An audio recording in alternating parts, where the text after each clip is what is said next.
दाऊद इब्राहिम का नाम तो आपने जरूर सुना होगा, लेकिन मुंबई अंडरवर्ल्ड में एक नाम ऐसा भी था जिसकी दहशत आज तक पूरी तरह खत्म नहीं हुई। एक ऐसा आदमी जिसने डी कंपनी को उस दौर में संभाला जब दाऊद खुद भारत छोड़कर बाहर जा चुका था, जिसके खिलाफ इंटरपोल का रेड नोटिस जारी हुआ। भारतीय खुफिया एजेंसियां दशकों से जिसके नेटवर्क को ट्रैक करती रही हैं और जिसे आज भी फरार माना जाता है, उसका नाम है छोटा शकील। यह सिर्फ एक गैंगस्टर की कहानी नहीं है, यह उस नेटवर्क की कहानी है जिसने मुंबई अंडरवर्ल्ड, बॉलीवुड, हवाला कारोबार और आतंकी फंडिंग जैसे कई धागों को आपस में जोड़ा।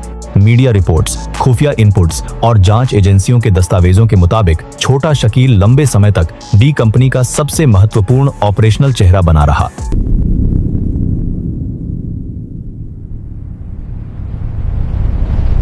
कहानी शुरू होती है मुंबई के नागपाड़ा इलाके से।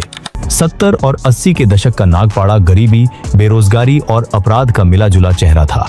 वहां की गलियों में पलने वाले कई युवाओं के सामने सीमित रास्ते थे। कुछ लोग मेहनत और नौकरी का रास्ता चुनते थे, जबकि कुछ तेजी से पैसा और ताकत पाने की दुनिया की तरफ खिंच जाते थे। मोहम्मद अली शकील, जिसे बाद में दुनिया छोटा शकील के नाम से जानने लगी, उसने दूसरा रास्ता चुना।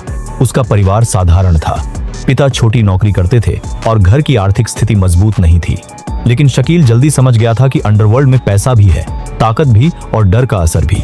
शुरुआत छोटे अपराधों से हुई, इलाके में लूटपाट, हफ्ता वसूली और स्थानीय गुंडागर्दी।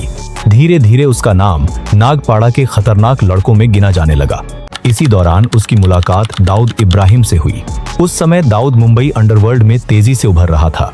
तेज दिमाग, आक्रामक रणनीति और पैसा कमाने की भूख, इन चीजों ने उसे बाकी गैंगस्टरों से अलग बना दिया था। खुफिया एजेंसियों और कई मीडिया रिपोर्ट्स के मुताबिक दाऊद ने जल्दी ही समझ लिया कि शकील सिर्फ एक आम गुर्गा नहीं है, उसमें जोखिम लेने की क्षमता थी और सबसे अहम संगठन के प्रति वफादारी। यहीं से छोटा शकील डी कंपनी का हिस्सा बना। 1980 के दशक की शुरुआत में मुंबई अंडरवर्ल्ड के भीतर गैंगवार अपने चरम पर थी। खासतौर पर दाऊद गैंग और पठान गैंग के बीच संघर्ष लगातार हिंसक होता जा रहा था। दाऊद के भाई साबिर इब्राहिम की हत्या के बाद यह टकराव और खतरनाक हो गया। इसी दौर में शकील को कई संवेदनशील जिम्मेदारियां दी गईं। जांच एजेंसियों से जुड़े कई पूर्व अधिकारियों के अनुसार उसने ऐसे ऑपरेशन संभाले जिनमें गोपनीयता और तेजी दोनों की जरूरत थी। धीरे धीरे दाऊद का भरोसा उस पर बढ़ता गया। 1985 में दाऊद भारत छोड़कर दुबई चला गया। उस समय कई लोगों को लगा कि डी कंपनी कमजोर पड़ जाएगी, लेकिन ऐसा नहीं हुआ। दाऊद के बाहर जाने के बाद मुंबई में संगठन के नेटवर्क को संभालने की बड़ी जिम्मेदारी छोटा शकील के हाथ में आई। उस समय उसकी उम्र बहुत ज्यादा नहीं थी, लेकिन अगले कुछ सालों में उसने खुद को डी कंपनी के सबसे प्रभावशाली चेहरों में शामिल कर लिया। उसने रंगदारी, एक्सटॉर्शन और अवैध कारोबार के नेटवर्क को व्यवस्थित तरीके से फैलाया। उसकी सबसे बड़ी ताकत थी सीधे सामने न आना। शकील शायद ही कभी खुद मैदान में दिखाई देता था। उसके पास लोगों का एक ऐसा नेटवर्क था जो मुंबई की अलग अलग बस्तियों, कारोबारियों और फिल्म जगत तक फैला हुआ था।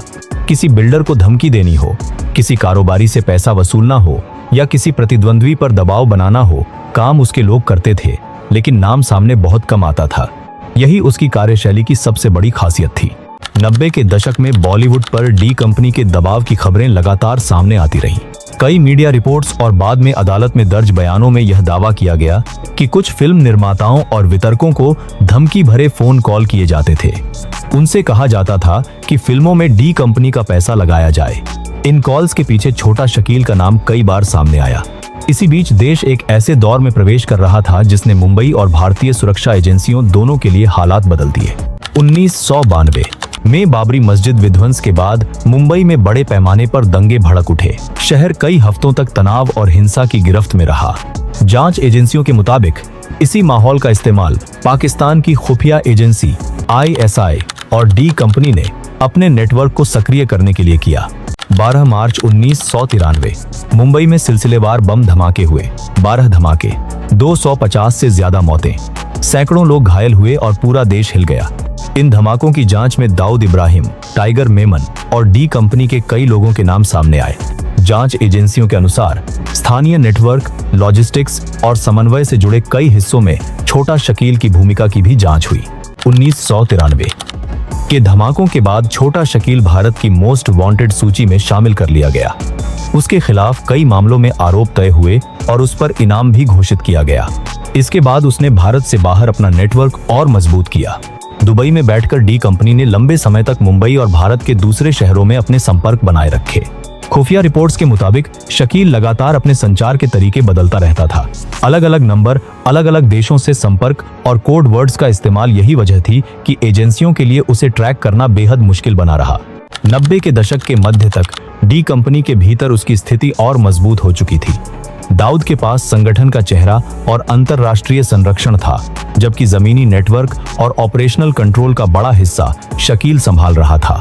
कई पूर्व अधिकारियों का मानना है कि वह जानबूझकर लो प्रोफाइल रहता था। शायद यही वजह थी कि सार्वजनिक रूप से उसका चेहरा दाऊद जितना चर्चित नहीं हुआ, लेकिन अंडरवर्ल्ड के भीतर उसका प्रभाव बेहद मजबूत माना जाता रहा। 1996 के बाद दाऊद के पाकिस्तान जाने की खबरें सामने आने लगी। भारतीय एजेंसियों का दावा रहा है कि डी कंपनी का बड़ा हिस्सा कराची से ऑपरेट होता था। रिपोर्ट्स के मुताबिक छोटा शकील भी समय समय पर पाकिस्तान और खाड़ी देशों के बीच आवाजाही करता रहा। उसकी जिंदगी का सबसे बड़ा रहस्य यही रहा, लगातार गायब रहना। खुफिया एजेंसियों के अनुसार उसके पास अलग अलग देशों में ऐसे संपर्क थे जो स्थानीय गतिविधियों की जानकारी उसे पहले ही दे देते थे। यही वजह थी कि कई बार संभावित लोकेशन मिलने के बावजूद एजेंसियां उसे पकड़ नहीं सकी। 1997 में ऐसी ही एक कार्रवाई की चर्चा सामने आई थी, जिसमें कथित तौर पर उसकी अनुमानित लोकेशन का पता चला था, लेकिन एजेंसियों के पहुंचने से पहले ही वह वहां से निकल चुका था। 2003 में इंटरपोल ने उसके खिलाफ रेड नोटिस जारी किया। इसके बावजूद उसे गिरफ्तार नहीं किया जा सका। इसी दौरान जांच एजेंसियों ने उसके आर्थिक नेटवर्क की भी पड़ताल शुरू की। ईडी और अन्य एजेंसियों की रिपोर्ट्स में बेनामी संपत्तियों, हवाला नेटवर्क और अंतर्राष्ट्रीय लेन देन से जुड़े कई दावे सामने आए। मीडिया रिपोर्ट्स के मुताबिक उसके नेटवर्क के कारोबारी हित खाड़ी देशों और अफ्रीका तक फैले हुए बताए गए। हवाला चैनलों के जरिए पैसे की आवाजाही डी कंपनी की आर्थिक रीढ़ मानी जाती थी। कुछ जांच दस्तावेजों और गिरफ्तार आतंकियों के बयानों में यह दावा भी सामने आया कि इस नेटवर्क का इस्तेमाल आतंकी फंडिंग के लिए किया गया। इसके बावजूद सबसे बड़ा सवाल हमेशा यही बना रहा, छोटा शकील पकड़ा क्यों नहीं गया? इसका जवाब कई स्तरों पर छिपा है। पहला, भारत और पाकिस्तान के बीच राजनीतिक और कूटनीतिक तनाव। भारत लगातार यह आरोप लगाता रहा है कि दाऊद और उसके सहयोगियों को पाकिस्तान में संरक्षण मिला। पाकिस्तान ने हमेशा इन आरोपों से इनकार किया। दूसरा, नेटवर्क की गोपनीयता। जांच एजेंसियों के मुताबिक डी कंपनी का ढांचा इस तरह बनाया गया था कि शीर्ष स्तर तक पहुंचना बेहद मुश्किल हो। तीसरा, लगातार बदलती लोकेशन और संपर्क प्रणाली। 2008 के मुंबई हमलों के बाद एक बार फिर डी कंपनी के कुछ पुराने नेटवर्क्स की जांच हुई। हालांकि इन मामलों में कई पहलुओं पर अलग अलग रिपोर्ट्स सामने आती रही हैं। आज 2026 में छोटा शकील की उम्र 61 के दशक में बताई जाती है।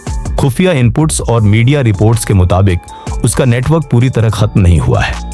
पिछले कुछ वर्षों में मुंबई से जुड़े कुछ एक्सटॉर्शन मामलों में उसका नाम फिर सामने आया। हालांकि उसकी मौजूदा लोकेशन को लेकर अब भी स्पष्ट जानकारी सार्वजनिक नहीं है। इस पूरी कहानी में एक पहलू और भी महत्वपूर्ण है। वे पुलिस अधिकारी, जांच एजेंसियों के लोग और पत्रकार जिन्होंने दशकों तक इन नेटवर्क्स की तह तक पहुंचने की कोशिश की। कई लोगों को धमकियां मिली, कुछ पर हमले हुए, लेकिन उन्होंने काम जारी रखा। उन्हीं जांचों और रिपोर्ट्स की वजह से आज डी कंपनी और उसके नेटवर्क के बारे में इतनी जानकारी सार्वजनिक रूप से मौजूद है। छोटा शकील की कहानी अभी खत्म नहीं हुई है। इंटरपोल का रेड नोटिस अब भी सक्रिय है। भारतीय एजेंसियां उसके नेटवर्क से जुड़े तारों की जांच आज भी करती रहती हैं। 1993 धमाकों और उससे जुड़े मामलों के पीड़ितों के लिए यह सिर्फ एक अपराधी की कहानी नहीं है। यह उस गठजोड़ की कहानी है जिसमें अंडरवर्ल्ड, हवाला नेटवर्क, राजनीति और आतंकवाद एक दूसरे से जुड़ते चले गए। और शायद यही वजह है कि छोटा शकील का नाम आज भी भारतीय अंडरवर्ल्ड के सबसे रहस्यमय और खतरनाक चेहरों में गिना जाता है। दोस्तों, अगर आपको ये वीडियो पसंद आया हो तो वीडियो को लाइक करें और कमेंट में जरूर बताएं कि अगला वीडियो किस विषय पर देखना चाहेंगे। तब तक के लिए जय हिंद, जय भारत।